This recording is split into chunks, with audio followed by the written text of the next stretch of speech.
بسم اللہ الرحمن الرحیم والصلاة والسلام علی رسول اللہ وعلی آلہ وصحبہ اجمعین اما بعد اعوذ باللہ من الشیطان الرجیم بسم اللہ الرحمن الرحیم۔ میرے محترم بزرگوں، میرے عزیز بھائیوں اور بہنوں، اور پیس ٹی وی پہ لائیو دیکھنے والے کروڑوں ناظرین، السلام علیکم ورحمۃ اللہ وبرکاتہ۔ نماز پڑھنے کے جو اہم رکن ہیں وہ قرآن میں جن کا ذکر آتا ہے اور باقی کا ذکر آتا ہے حدیث میں، لیکن قرآن کے ذریعے ہمیں پتہ لگتا ہے کہ قرآن مجید میں اللہ سبحانہ وتعالیٰ فرماتے ہیں سورہ بقرہ میں سورہ نمبر 2 آیت نمبر 144 اللہ فرماتے ہیں کہ جب بھی آپ نماز کے لیے کھڑے ہوتے ہیں، صلاح کے لیے کھڑے ہوتے ہیں، اپنا رخ مسجد حرام کی طرف کرو۔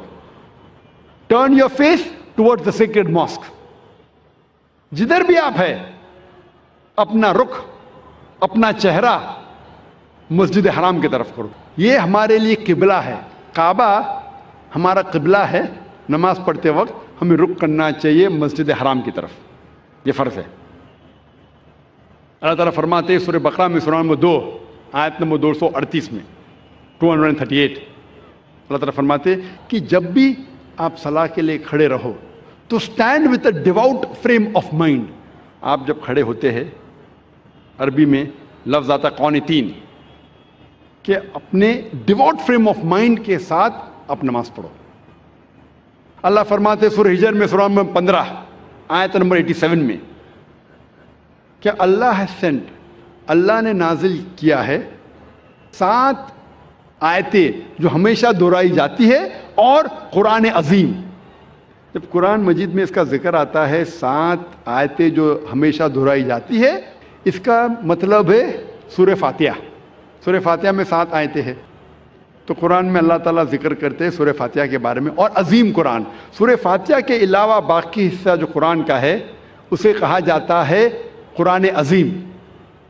تو سورہ فاتحہ کا ذکر آتا ہے قرآن مجید میں سورہ ہجر میں سورہ نمبر 15 آیت نمبر 87 میں۔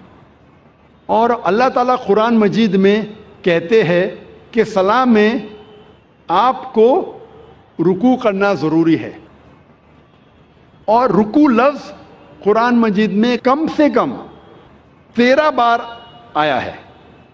اور صلاح کا اہم رکن جو ہے وہ سجدہ ہے، اپنے ماتھے کو زمین پہ ٹیکنا کہتے ہیں سجدہ۔ اور سجدہ کا لفظ قرآن مجید میں 92 ٹائمز آیا ہے، قرآن مجید 92 ٹائمز۔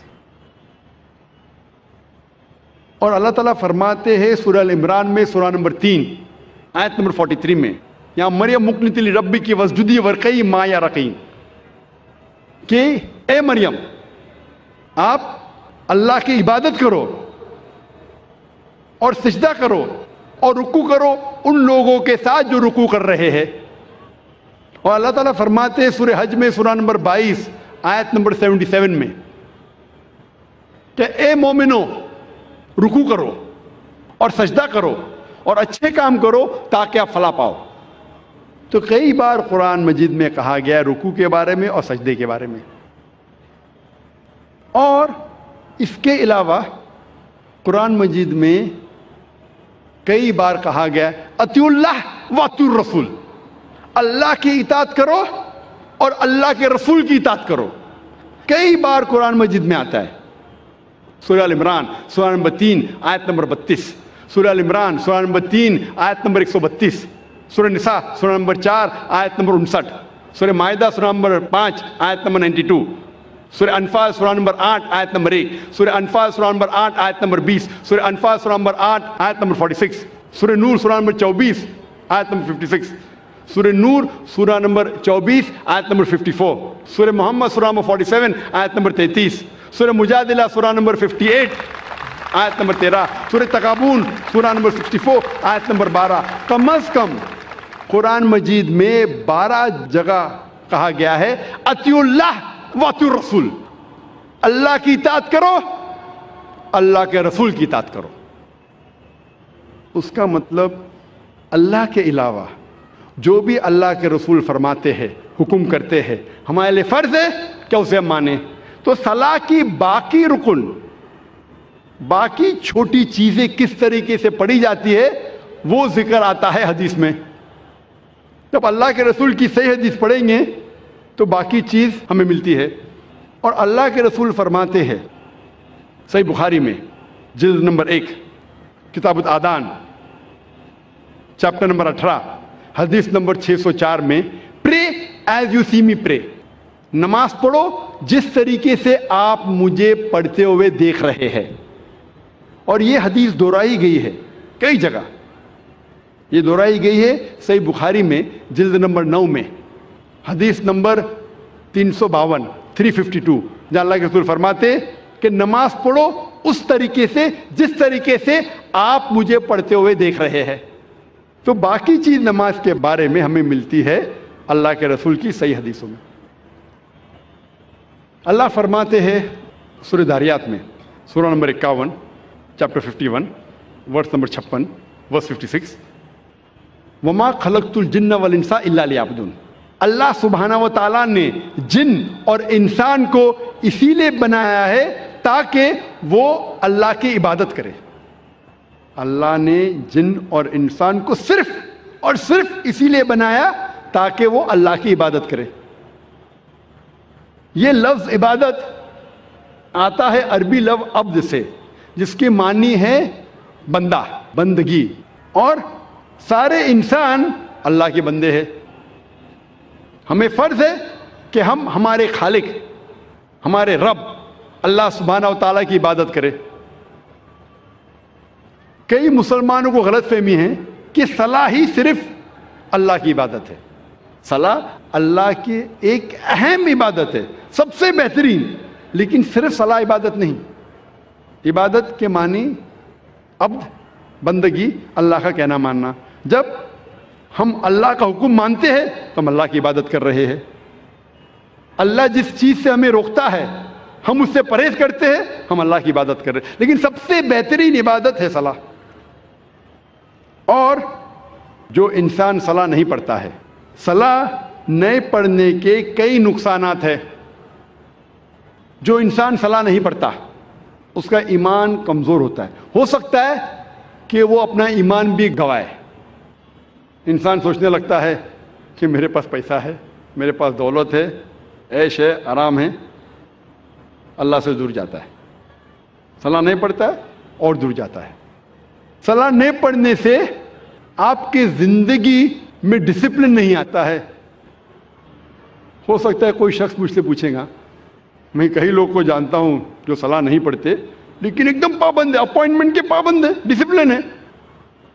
میں جانتا ہوں کئی مسلمان جو صلاح نہیں پڑھتے لیکن ڈسپلن ہے، کئی غیر مسلمان ہیں جو صلاح نہیں پڑھتے لیکن ایک دم ڈسپلنڈ ہے، اپوائنٹمنٹ دیں گے برابر اس وقت پہ موجود رہیں گے۔ یہ ڈسپلن کا ذکر ہی نہیں کر رہا ہوں، میں اعلیٰ درجے کی ڈسپلن کی بات کر رہا ہوں، یہ تو نیچے درجے کا ڈسپلن ہے۔ اور آپ کبھی بھی دیکھیں گے اپوائنٹمنٹ کے بارے میں، اگر کوئی شخص اپنے ملازم کو اپوائنٹمنٹ دے رہا ہے تو اکثر وہ اگر اپوائنٹمنٹ کے پابندی بھی نہیں کریں گا اسے کوئی فرق پڑتا نہیں، میرا ملازم ہے میں آدھا گھنٹہ لیٹ جاؤں کیا فرق پڑتا ہے، کیونکہ وہ اس سے نیچا ہے۔ اپوائنٹمنٹ دے 10 بجے کا آپ پہنچے 10:15 کو پہنچے 10:30 کو پہنچے 11 بجے نہیں بھی پہنچے، ملازم ہے، کوئی فرق پڑتا نہیں۔ اگر آپ اپنے بزنس پارٹنر کو اپوائنٹمنٹ دے رہے، آپ کوشش کریں گے ٹائم پہ رہیں گے، میں میرے بزنس پارٹنر کو تکلیف نہیں دینا، اپوائنٹمنٹ کے ٹائم پہ رہیں گے۔ جس کو آپ سمجھتے ہیں کہ وہ بہت مشہور اور عزت والا ہے، اگر آپ منسٹر کا اپوائنٹمنٹ لیں گے تو کیا کریں گے، 10 منٹ ٹائم کے پہلے پہنچیں گے، آدھا گھنٹہ پہلے پہنچیں گے۔ اگر وزیر اعظم کا اپوائنٹمنٹ لیں گے آپ ڈریں گے کہ اپوائنٹمنٹ چھوٹنے جائے گا تو آدھا گھنٹہ پہلے پہنچیں گے، 1 گھنٹہ پہلے پہنچیں گے۔ یہ انسان کی فطرت ہے۔ جو آپ کے نیچے ہے اس کی آپ قدر نہیں کرتے، جو برابر ہے قدر کرتے، جو اونچا ہے مشہور ہے زیادہ قدر کرتے۔ اس لحاظ سے اگر مان لو یہ چیز صحیح ہے، مان لو کہ یہ اپوائنٹمنٹ کا طریقہ صحیح ہے کہ اگر ٹکر کا ہے تو میں ٹائم پہ جاؤں، زیادہ اونچا ہے تو اور احتیاط لوگو۔ جب آپ کا اپوائنٹمنٹ آپ کے رب کے ساتھ ہے تو کتنی پابندی آپ کو کرنا چاہیے؟ اور رب کا مقابلہ مخلوق سے کر ہی نہیں سکتے. اگر وزیر کو ملنے کے لیے اتنی پابندی کر رہے تو اپنے رب کو ملنے کے لیے کتنی پابندی کرنا چاہیے آپ کو؟ رب کا مقابلہ وزیر سے ہو ہی نہیں سکتا ہے. وَلَمْ يَكُنْ لَهُ كُفُوًا أَحَدٌ, اس کے جیسا کوئی نہیں ہے. تو میں اس اپوائنٹمنٹ کی بات کر رہا ہوں, اونچے درجے کی. اگر صلاح سے دور رہیں گے تو آپ کی زندگی میں ڈسپلن آئیں گا ہی نہیں. جب وزیر آپ کا تھوڑا فیور کرتا ہے تو آپ ہل جاتے ہیں, اس کے لیے کچھ بھی کرنے کو تیار ہے. ہمارا خالق آپ کو زندگی دی ہے, ہمیں زندگی دی ہے, ہمیں اتنے نعمت دی ہے, ہم کتنا شکر ادا کرتے. اور جو سب سے بہترین نعمت ہے وہ تو ہم کبھی سوچتے بھی نہیں. میں آپ سے پوچھنا چاہتا ہوں کہ سب سے بہترین نعمت کیا ہے جو ضروری ہے آپ کے لیے جینے کے لیے؟ کیا ہے؟ کیا ہے؟ ہوا. شاید آپ نے تقریر سن چکے پہلے. ہاں,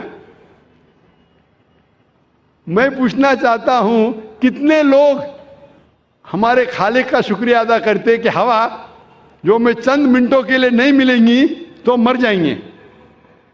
چند منٹوں کے لیے ہوا نہیں ملیں گی, ہم بولتے یا رب شکریہ, آپ نے ہمیں گھر دیا, آپ نے ہمیں گاڑی دی.